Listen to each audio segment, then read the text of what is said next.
Bonjour Pierre-Alexandre Anglade. Bonjour Frédéric Rivière. Emmanuel Macron a achevé sa visite au Proche-Orient où il a dialogué avec les dirigeants israéliens, palestiniens, jordaniens et égyptiens. Il avait dit à plusieurs reprises qu'il ne se rendrait au Proche-Orient que s'il pensait que cela pouvait être utile. Le contrat vous paraît-il rempli?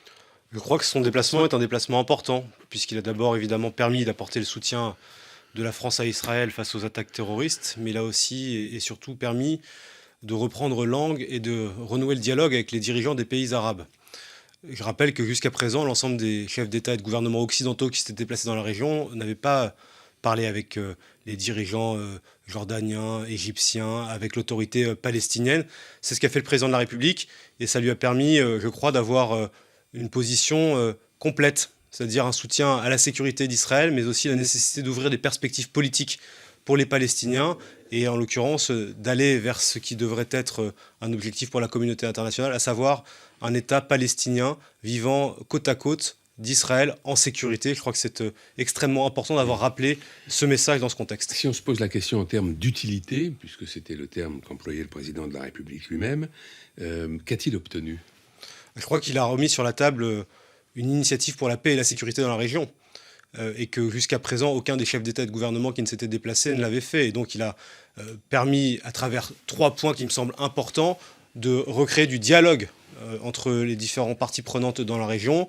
D'abord la lutte contre le terrorisme à travers la coalition qu'il a proposée, lutte contre le terrorisme qui doit se matérialiser par la lutte contre les financements, les soutiens du terrorisme, avec une action de coopération avec les différents pays dans la région. Le rappel du droit humanitaire international, parce qu'on l'avait...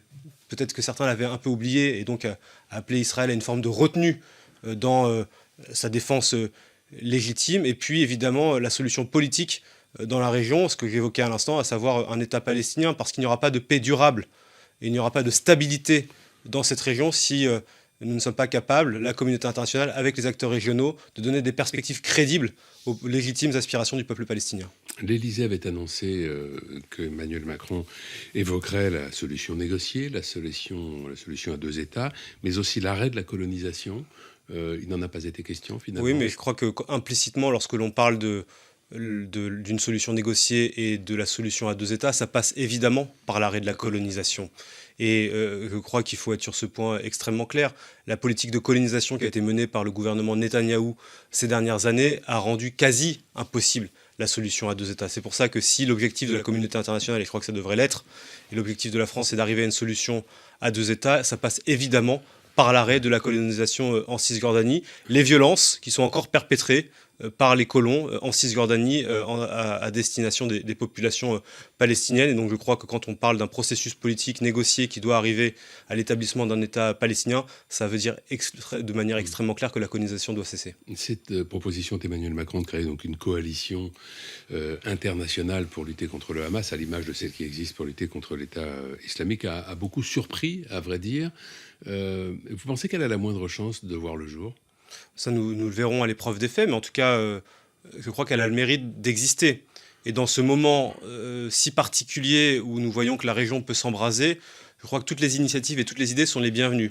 Et moi, ce que je retiens au fond de cette proposition du président de la République, c'est la volonté de s'inspirer de ce qui se fait aujourd'hui dans la coalition contre Daesh, en Irak et en Syrie, et de transposer les bonnes pratiques au conflit aujourd'hui qui oppose Israël au Hamas. Ça ne veut pas dire qu'il y aura des troupes françaises ou des troupes européennes ou américaines dans la bande de Gaza. Ça veut dire qu'on s'inspire de ce qui se fait aujourd'hui, à savoir les échanges d'informations, la lutte contre le terrorisme à travers le tarissement des flux financiers, la mise en place de sanctions contre ceux qui sont les sponsors du Hamas, parce qu'on sait très bien que le Hamas n'a pas organisé et monté les attaques terroristes. C'est compliqué parce que ceux qui en sont le sponsor sont aussi parfois des interlocuteurs privilégiés de la France, comme le Qatar. Vous avez raison, c'est pour ça qu'il faut essayer d'avoir une position qui soit précise et de toujours essayer de dialoguer et de faire en sorte que ceux qui aujourd'hui hébergent et soutiennent le Hamas se rendent compte que ce n'est pas leur intérêt de le faire.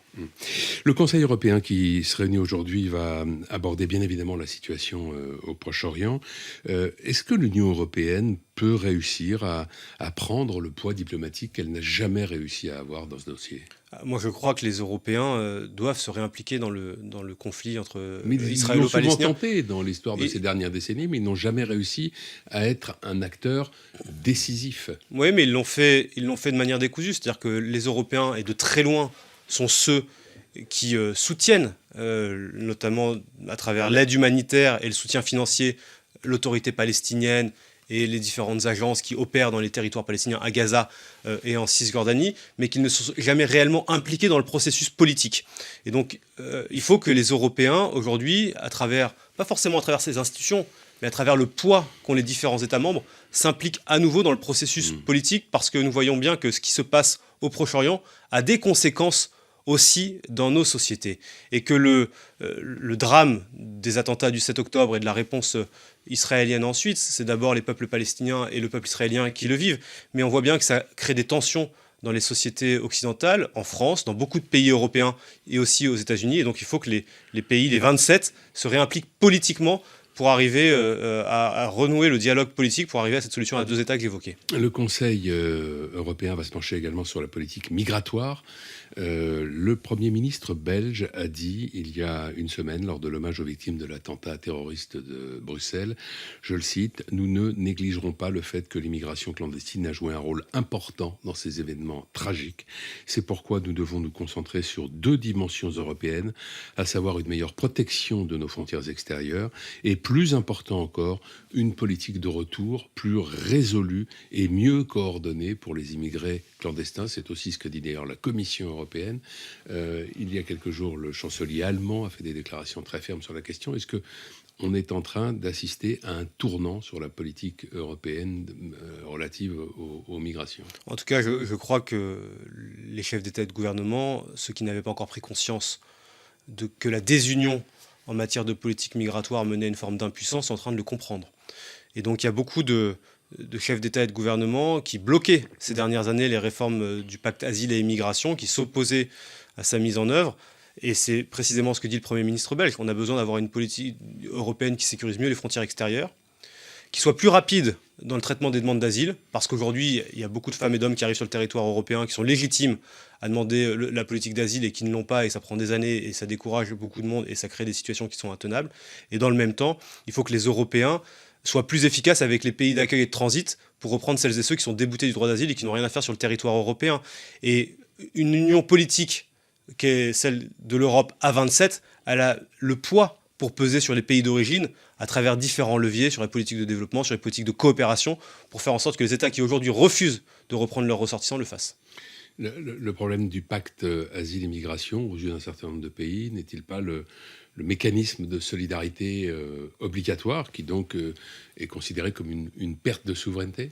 Oui, mais à partir du moment où vous appartenez à un espace intégré, que vous êtes à 27, que vous avez une coopération économique, financière, sur les politiques agricoles, écologiques, environnementales, et que la libre circulation est en place pour les biens, les personnes et les capitaux, c'est pas illogique d'avoir un mécanisme commun, d'avoir des politiques communes qui permettent d'organiser la politique migratoire. Parce qu'aujourd'hui, on voit bien que certains pays traitent l'asile plus rapidement que d'autres, que certains sont déboutés, qu'une fois qu'ils sont déboutés, on fait leur demande dans le pays d'à côté.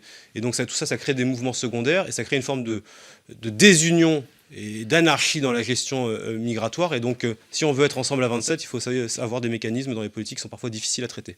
Merci Pierre-Alexandre Anglade. Merci à vous Frédéric Rivière. Bonne journée.